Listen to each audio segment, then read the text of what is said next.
questions.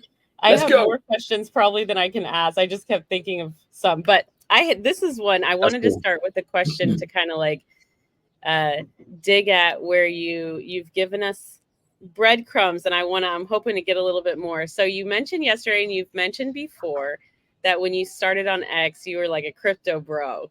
Yeah. And I'd love to just hear a little, not too much because we've got other questions, but I'd love just a little piece about like that experience and kind of where you are now with it, you know, with Web3 and crypto. Yeah, I'd love to hear a little bit about that journey.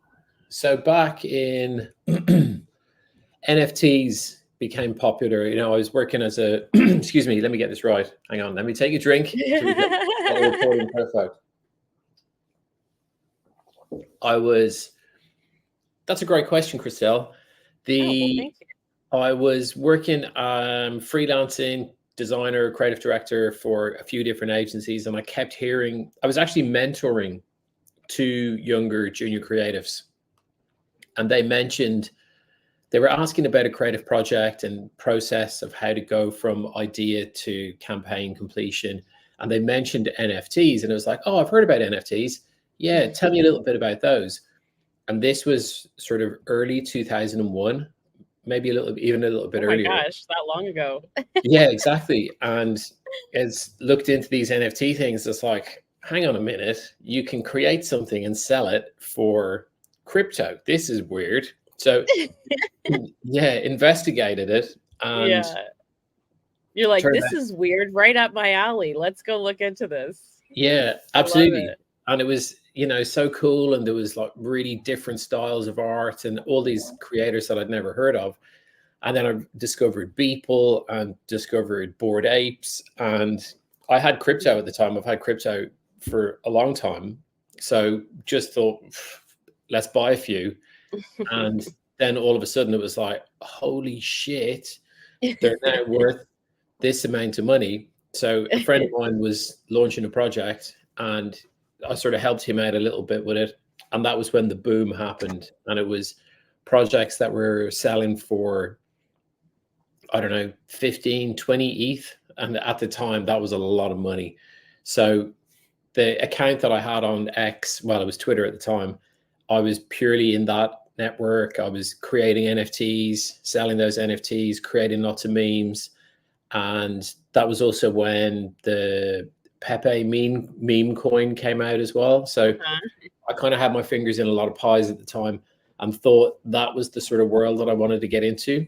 From that, I ended up helping a startup basically help build another client's project. It was an NFT project, and then also helped to launch a blockchain as well. So there was all of this kind of client work that was happening. And at the same time, I was trying to launch my own NFT collection. I kind of got caught up in so many different projects, which was fun, but like crypto bro stuff was crazy. And that's where I learned about AI in that community. Oh, okay.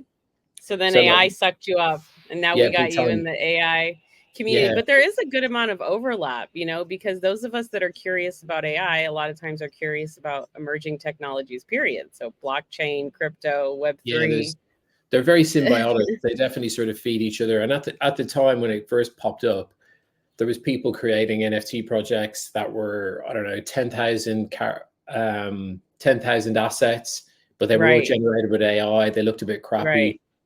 But that was early days, whereas it's moved on, and I've always got my eye on that market. I definitely want to do more stuff in it. I know we're talking about doing a space, so we definitely will. Our new founder, Joanne, she's interested in. She's been in crypto and Web3 for a while, so I said, "Oh, that'd be a good like intro space to do." There's Marcus and Romeo. They're doing their thing. Yeah, I think it's pretty cool. The NFT stuff was brilliant, and what I loved about it at the time was the ability for a creator to basically profit from their own skills and their own talents, create a piece of art and sell it. Artists too. I mean, artists all of a sudden have a way to monetize and build community. That's what attracted me as a community designer and builder, I was attracted into the world of Web3. And then I got in there, I was like, whoa, this is a lot. Let me take a step back. Yeah. Go to my AI community bubble. Feels a lot more cozy over there. And then now we're like getting back in, but we're coming with a totally different set of experiences, so it's good stuff. All right, cool. Well, I want to transition a little bit into a personal brand, because this is something that I'm really into learning so much about. And I've learned so much about it from you, from your content, from Get AI Creative. You've been talking about personal branding. And so when I think of Hendo, I think of things like the banana, and I also think about the Subway series. So I want to talk about that a little bit. And I wanted to ask you, in thinking about personal branding, why do you believe that series worked so well? In my opinion, it was really successful in many ways. And so I'd love to hear from you. Assuming you also feel that way, why do you think, so that people know, like what kind of behind the scenes?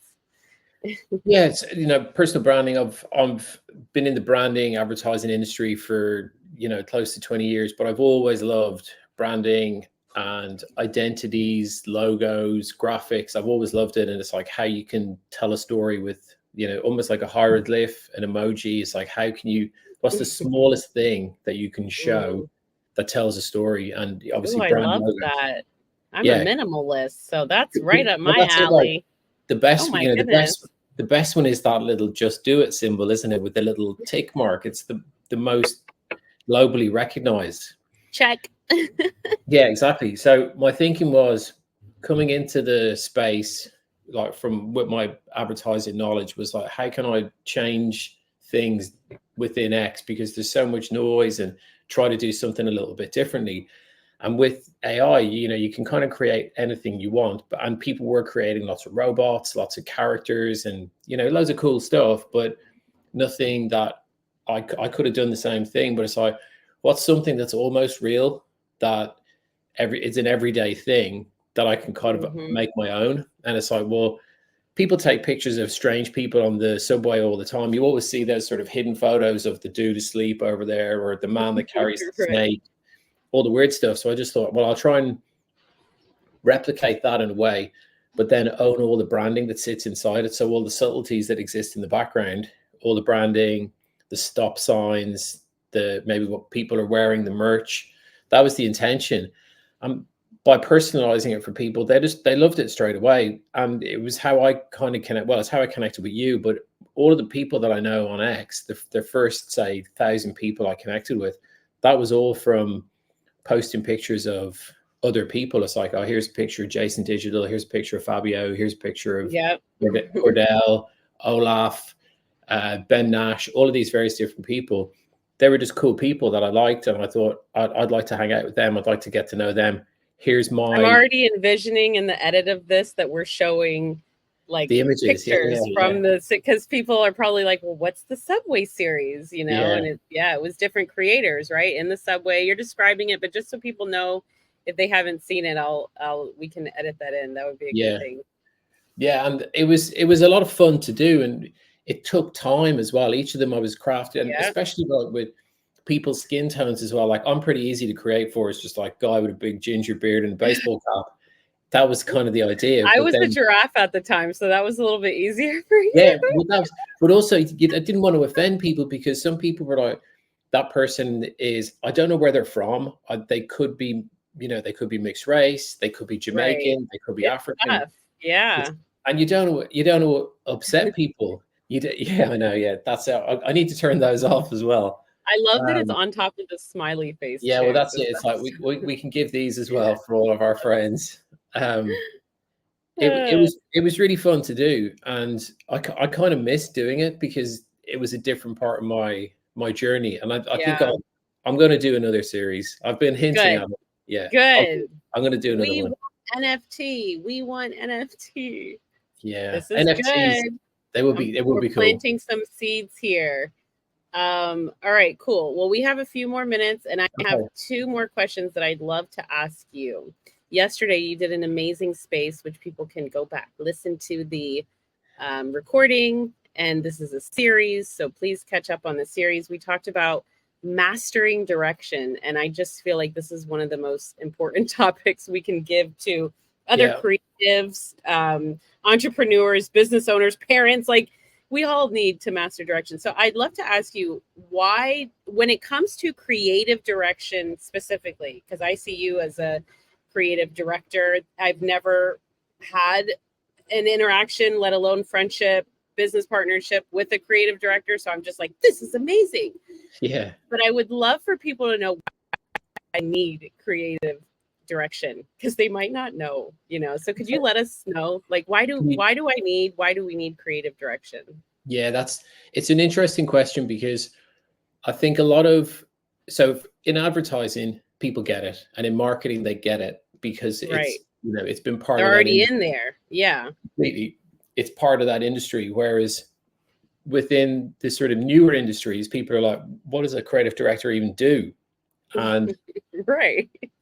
The kind of purpose of, like, within the advertising and marketing world, the purpose of the creative director is it's not necessarily the boss, but it's the person that has the ability to, and they've usually come through the ranks of a creative department. So they know what it's like to draw, they know how to design, they can art direct, they can use a camera, they can edit, they can pretty much do everything. They've had that skill set. So they know each of the different steps through the journey, so that when you have a group of people on a project, and when you're working on something, it's very hard when you're very subjective on something, it's very hard to be objective and to sort of review what you're doing.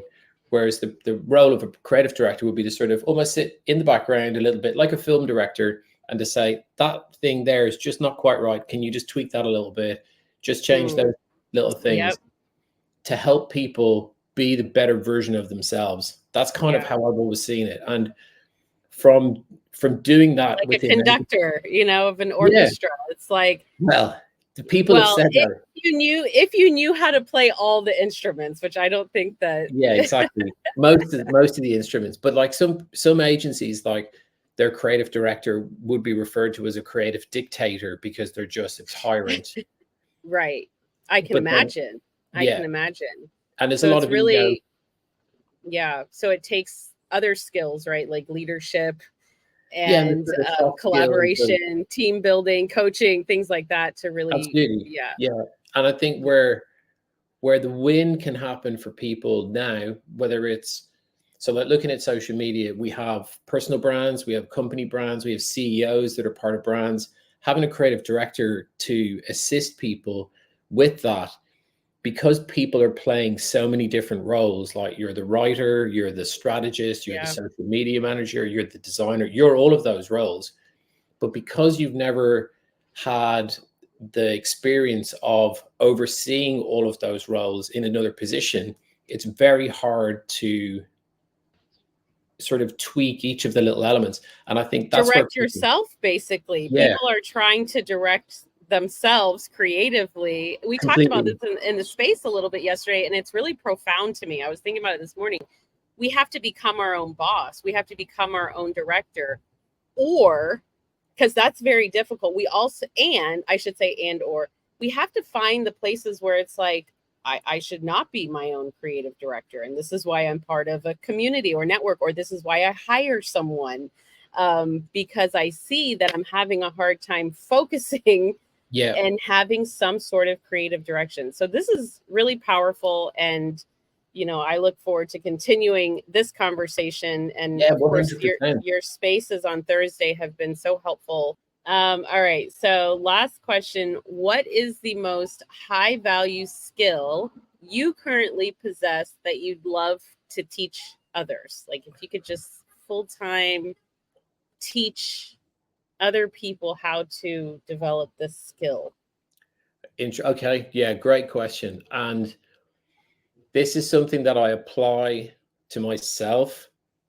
It's a challenge because of, like, the previous question is a good lead into this one, because as a solo creator, let's call it that for the purpose of the conversation, you come up with the idea and then you write about it, and you've got to craft the post, you've got to craft the video or the image.